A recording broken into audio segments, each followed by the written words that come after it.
Prime time debate. So కొన్ని comments. ఒకటి, కూటమి నడిపించడం రాహుల్ గాంధీతో కావడం లేదా?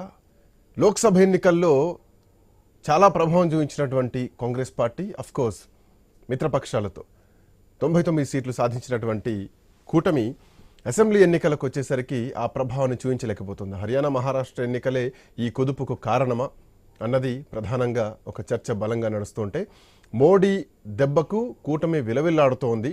ఇక కూటమిని నడిపించేటువంటి సత్తా ఉన్నది కేవలం దీదీకి మాత్రమే అంటూ మమతా బెనర్జీ పశ్చిమ బెంగాల్ ముఖ్యమంత్రికి మద్దతు పెరుగుతోంది.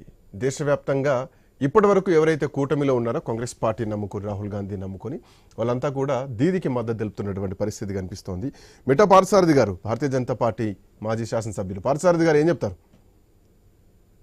నమస్కారం అండి, అందరికీ నమస్కారం.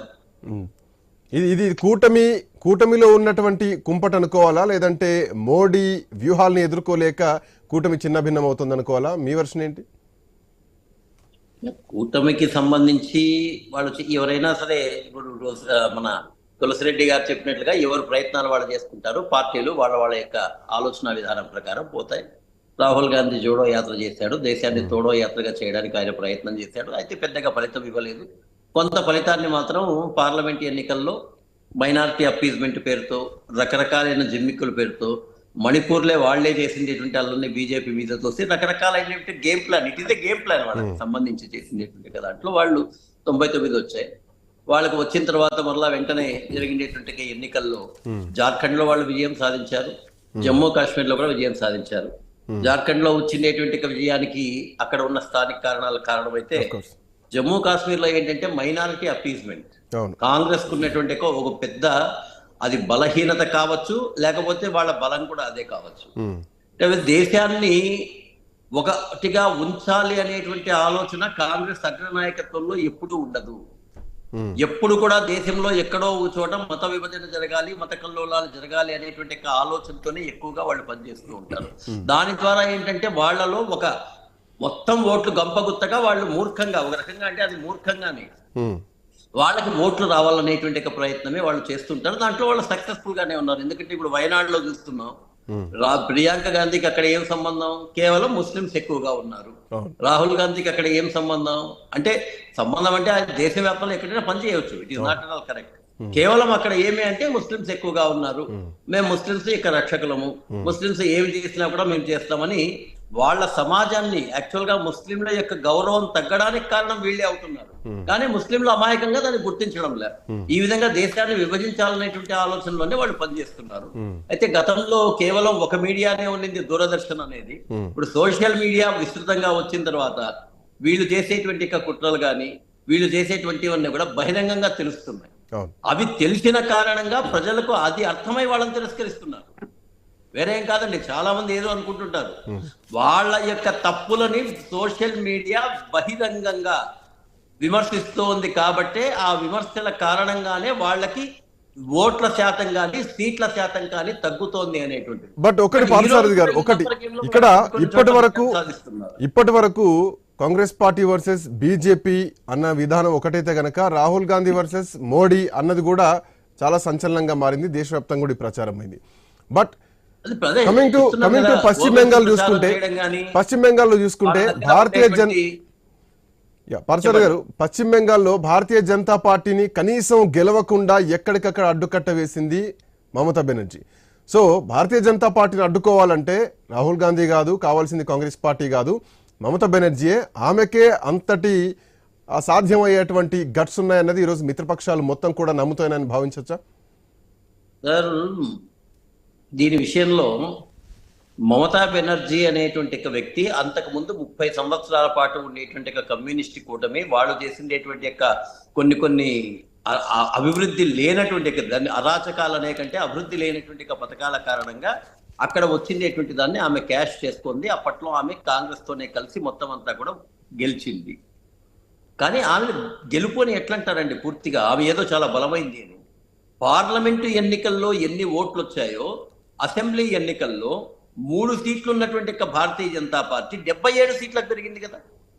పర్సెంటేజ్ ఆఫ్ ఓట్స్ ముందు కన్నా ఎక్కువ పెరిగాయి. పర్సెంటేజ్ ఆఫ్ ఓట్స్ లో పెరుగుదల ఉంది, సీట్లలో దాదాపు 77 పెరిగిన అంటే 20 రెట్లు పెరిగింది. ఆ ప్రకారం అనేది బీజేపీ గొప్పతనంగా ఎందుకు భావించకూడదు? వాళ్ళ దగ్గర అవకాశం ఉంది కాబట్టి, ప్రభుత్వ ధనం ఉంది కాబట్టి, అవినీతి ధనం ఉంది కాబట్టి, కొంతమంది మీడియాలను కొనుక్కొని, కొంతమంది పేపర్లను కొనుక్కొని వీళ్ళు అదేదో ఆ మీద గొప్పదిని ప్రచారం చేస్తున్నారు తప్ప it is a failure. It is a failure of Mamata Banerjee. అక్కడ రకరకాల అరాచకాలు ఆమె చేస్తోంది. బంగ్లాదేశ్ లో నుంచి వచ్చిండే ముస్లింస్ కు ఓట్లు ఇవ్వడం, పాకిస్తాన్ లో వచ్చిండేటువంటి ముస్లింస్ కు ఓట్లు ఇవ్వడం, కాబట్టి వాళ్ళందరూ మాకు గంపగుత్తగా ఓట్లు వేయండి. అక్కడ ఉండే హిందువుల యొక్క మానభంగాలు ప్రాణహాని చేసినా కూడా వాళ్ళని ఎవరిని కేర్ చేయకపోవడం, డాక్టర్స్ లో ఉండేటువంటి దాంట్లో మొత్తం అంతా శారదా కుంభకోణం ఏంటి, అన్ని కుంభకోణాలు చేయడం, ఏవైనా ఇండస్ట్రీస్ వస్తే వాళ్ళ దగ్గర నుంచి కూడా మొత్తం తీసుకోవడం, ఇట్లాంటి ద్వారా అవినీతి పనులే కదా. ఏమైనా కలకత్తా ఏమైనా బాగా బ్రహ్మాండంగా అభివృద్ధి చేసిందా? పశ్చిమ బెంగాల్ అభివృద్ధి చేసిందా? పోనీ ఓట్ల సంఖ్యలో బీజేపీ ఎక్కడైనా తగ్గిందేమో చెప్పమనండి. ఓట్ల సంఖ్యలో తగ్గలేదు అక్కడ. ఈ నంబర్ గేమ్ లో ఓట్ల సంఖ్యలో తగ్గలేదు కానీ మీరన్నటువంటి అబ్కీ బార్ 400 పార్ అన్నటువంటి నినాదాన్ని దెబ్బతీసింది మాత్రం కూటమి, రాహుల్ గాంధీ ఎఫెక్ట్ అన్నది భావించవచ్చా? ఎప్పుడు కూడానండి aim on stars, at least you fall on trees. మాకు బలహీనతగా ఉండడం మాకుండదు. 2 సీట్లు ఉన్నప్పుడు కూడా మేము దేశంలో మొత్తం పరిపాలనలోకి రావాలని మొత్తం ఉన్నటువంటి అన్ని రాష్ట్రాల్లో అన్ని సీట్లలో పోటీ చేయడానికి మేము ప్రయత్నం చేశాం. భారతీయ జనతా పార్టీ ఆంధ్రప్రదేశ్ లో ఏమాత్రం కూడా లేకపోయినా కూడా 274 సీట్లు ఉన్నప్పుడు 273 సీట్లలో పోటీ చేశాం. ఎప్పుడైనా రాజకీయంలో నువ్వు నీతివంతంగా దేశానికి అంతా ప్రాతినిధ్యం వహించాలి. ఒకవేళ ఇమీడియట్ గా దానికి ఎఫెక్ట్ వస్తుందా, తర్వాత వస్తుందా అనేది కాన్స్టెంట్ అనేటువంటిది ఉండాలి. ఇక్కడ లేదు కదా. అది కాంగ్రెస్ లో నెహ్రూ అనేటువంటి యొక్క కూటమి రావడం కారణంగానే ఈ దేశం చెందాల్సినంత అభివృద్ధి చెందలేదు అనేటువంటిది ఈ రోజు ప్రజలకు అర్థమైంది. 1980లో కూడా మనం చూస్తే చైనా యొక్క జీడిపి, మన జీడిపి 2 ఈక్వల్ గా ఉన్నాయి. కానీ ఎందుకు నేను చైనాతోనే పోలుస్తున్నా అంటే మన జనాభా వాళ్ళ జనాభా 2 దాదాపు ఒకటే.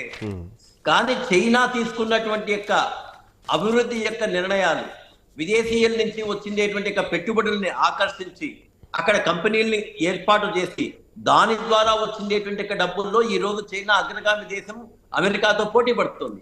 ఇక్కడ ఉండేటువంటి నెహ్రూ కుటుంబం ఎవడైనా వచ్చి ఇండస్ట్రీ పెట్టాలంటే నాకెంత లంచం ఇస్తావు, నాకెంత షేర్ ఇస్తావు, వానికి కరెంట్ ఇవ్వాలన్నా షేర్ ఇవ్వాలా, రోడ్లు వేయాలన్నా షేర్ ఇవ్వాలా, వానికి పొరపాటున వానికి ఏదన్నా ఇవ్వకపోతే వాని మీద దౌర్జన్యాలు చేయించడం, ఇవంతా ఇదే కదా మన భారతదేశానికి.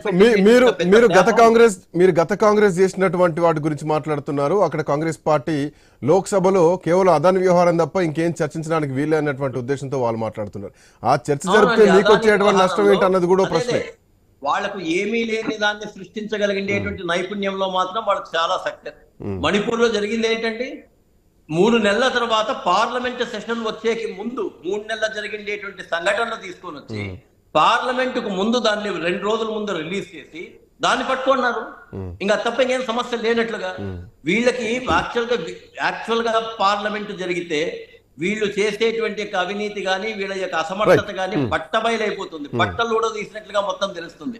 అందుకే వీళ్ళకి పార్లమెంట్ జరగకూడదు. ఏదో ఒక సమస్యను సృష్టిస్తారు. ఆ సమస్య తప్ప దేశంలో సమస్యలు లేవా? నిజంగా ప్రతిపక్షంగా ఉండేటువంటి వాళ్ళు అన్ని సమస్యలను ప్రస్తావించాలి, సమర్థవంతంగా ప్రస్తావించాలి. అధికార పార్టీ ఏదైనా తప్పులు చేస్తుంటే లేకపోతే అధికార పార్టీ నుంచి రావాల్సింది ఏమన్నా ఉంటే ప్రజల కోసం రాబట్టాలి. వీళ్ళు ఎక్కడ చేస్తున్నారండి ఆ పని? వీళ్ళు ఎంతసేపు అయినా భావోద్వేగాల్ని రెచ్చగొట్టేటువంటి కొన్ని ఇష్యూస్ తీసుకొని అదాని విషయంలో ఏముంది? అదే అమెజాన్ వస్తే వీళ్ళు హ్యాపీగా ఫీల్ అవుతారా? లేకపోతే విదేశీ కంపెనీలు వస్తే హ్యాపీగా ఫీల్ అవుతారా? అదానికి ఎక్కడైనా కానీ కాంట్రాక్ట్ ఇచ్చిండేటువంటిది ఏదైనా సరే డైరెక్ట్ కాంట్రాక్ట్ వచ్చిండేది మీరు పాల్గొనండి. కావాల్సినంత ఉంది కదా, మీరే పాల్గొనండి. అదాని కంటే తక్కువకి కోట్ చేయండి. గఫూర్ గారు గుడ్ ఈవినింగ్. గఫూర్ గారు, ఒక